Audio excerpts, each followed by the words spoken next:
Salve Latin 2 students. Thanks for checking in and working on chapter 33 here. I want to help you guys out with exercise D. It was an English Latin sentence. There's definitely tough ones on here. So look at the work you did and compare it to what I give you here. I'm going to try to explain each sentence, give you some grammatical notes and vocab notes and everything.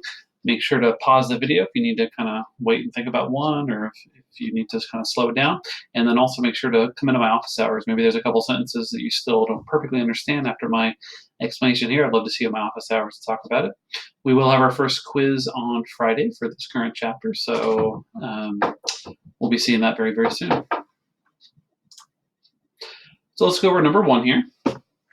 Number one is they were throwing very heavy stones down from the windows. So again, look over this one. These are pretty tough, so it's hard to get these perfectly correct, but you want to see what your mistakes are, and that'll help you get better for the quiz. The first one is Yaquiebant lapides gravissimos de fenestris. So for this one, I put Yaquiebant because the verb is imperfect. And then the stones, the key here is the degree, of course, because we're dealing with comparative adjectives. So the very heavy stones is the superlative degree. You got to know whether to use positive, comparative, or superlative. So for very heavy, look how I did gravissimos lapides. This is your superlative ending. And by the way, I made it accusative because the heavy stones, very heavy stones, are still the direct object of the sentence. And then down from the windows is de fenestris. De simply takes the ablative. That's why we have fenestris here. Okay. Make sure you put this in the right case and make sure you have the right degree, which is superlative.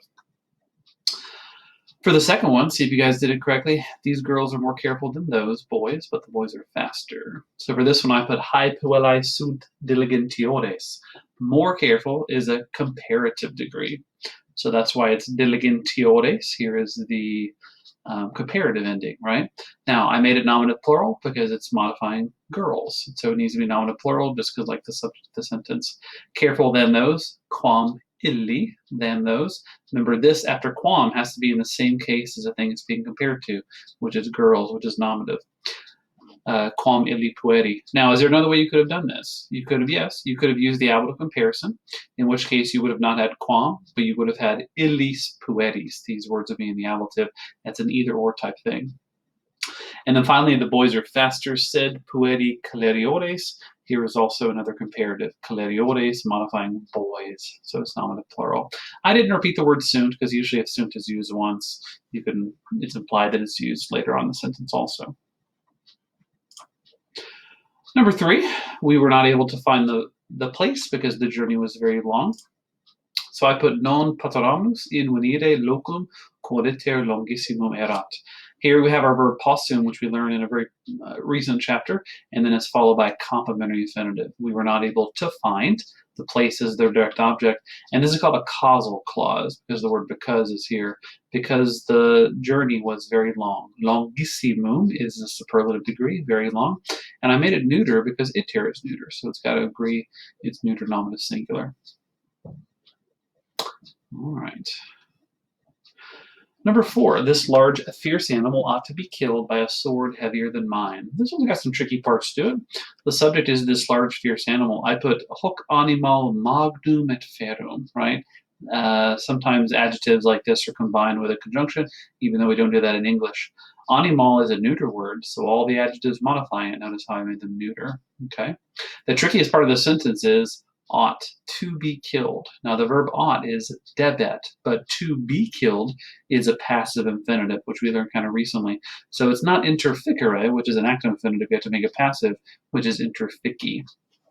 And then finally, killed by a sword is the ablative of means. And so you use the ablative with no preposition, gladio, and then heavier is a comparative. So look at graviore. Graviore, that's the ablative of the comparative adjective. It's ablative because it's modifying something ablative. And then finally, heavier than mine, quam meo. Meo is ablative here because it's being compared to something ablative, okay? Now, could you use the ablative comparison here? You could not have, because just a little reminder that you can only use the ablative comparison when the original thing you're comparing to is either nominative or accusative. Here you're comparing to the sword, which is ablative, so you have to use quam in this circumstance. So there's a lot going on in that sentence. And with these videos, you can always back it up a little bit if you want to look over it again or hear my description again. Number 5, this river is very wide, but it is not very deep. This one's a little more straightforward. Think to yourself, what degree is this? The river is very wide. You should be thinking hopefully superlative. So hoc flumen est latissimum, that is the superlative, and it's neuter going with flumen. But it is not very deep. Sed non est altissimum, very deep is also a superlative here. Okay, so pretty straightforward with the superlatives in that sentence. Number 6, I have seen swords heavier than those of the Roman soldiers. We see the word heavier again. I have seen is perfect tense, so that's vidi.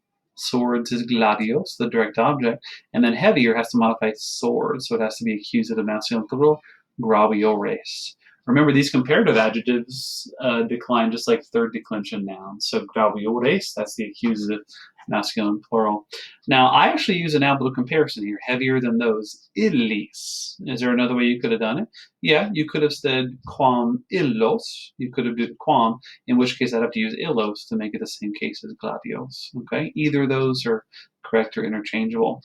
And then finally, the swords of the Roman soldiers, this would be genitive, so I use genitive plural, militum Romanorum, of the Roman soldiers.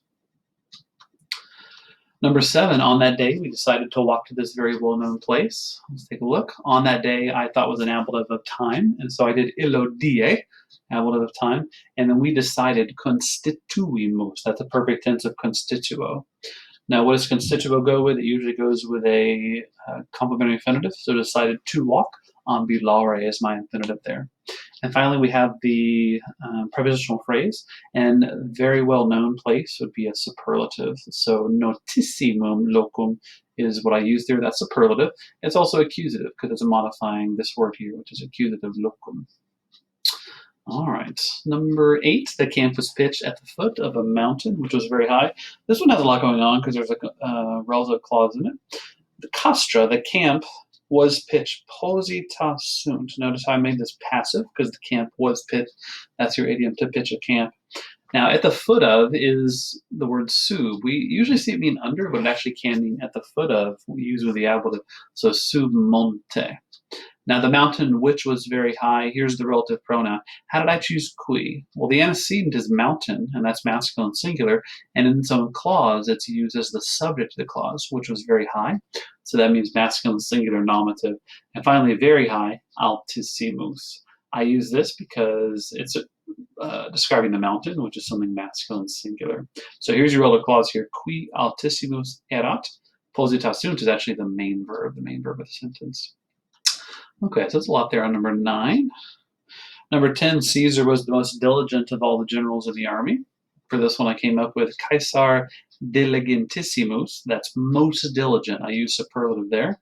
Of all the generals. That's like a partitive genitive, I should say. So omnium imperatorum are both genitive plural. And then finally, in the Roman army, in Romano exercitu. These is basically ablative.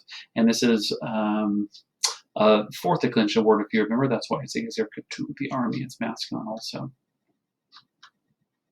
And finally, number 10, the boys were stronger than those in this city. So we have pueri barbari, they're the foreign boys, that's nominative. And then stronger is a comparative. Potentiores is the comparative. I made it nominative plural, matching up with the subject. Than those. Quam illi.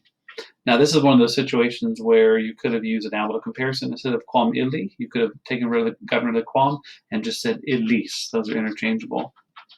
And then finally, in this city, in hoc urbe, because urbe is feminine, I should say. Now, I do notice a little typo here, and you guys may have caught it, but the verb is the boys were stronger. So here we have aron, should just be one R. There actually is a verb arrow with two R's. We haven't learned yet, though. It means to wander or make a mistake. So it should be errant with one R. So just make note of that as you're doing your corrections. So that is the last one here. Now, these are some of the most crucial practices. I hope you guys, give it your best shot. Obviously, you're a little more independent, but hopefully my videos are helping you go over this and see what you did right and wrong. But I've already seen some of you in my office hours, and I hope to see more of you guys this week. Any day this week, you can pop by to talk about the quiz coming up or about your homework or pretty much anything, or just to say hi so I can keep in touch with you, okay? I will be posting some, practice and stuff for the quiz, but at this point, you want to be studying your vocab, reviewing your comparative forms, so you are ready for that first online quiz. Just know that the quiz is going to be, very similar in format. Obviously, it's different because you're taking it at home on a screen and stuff. I understand that, but it is going to be a similar format. So you'll be similar, questions to what you've seen in the past, multiple choice type questions. It won't be a complete crazy departure. So you should be comfortable with the quiz style, and you'll take it kind of on your own computer on Friday. And I trust you guys. I just kind of trust that you'll take it just kind of on your own as you should. That'll be kind of on your honor.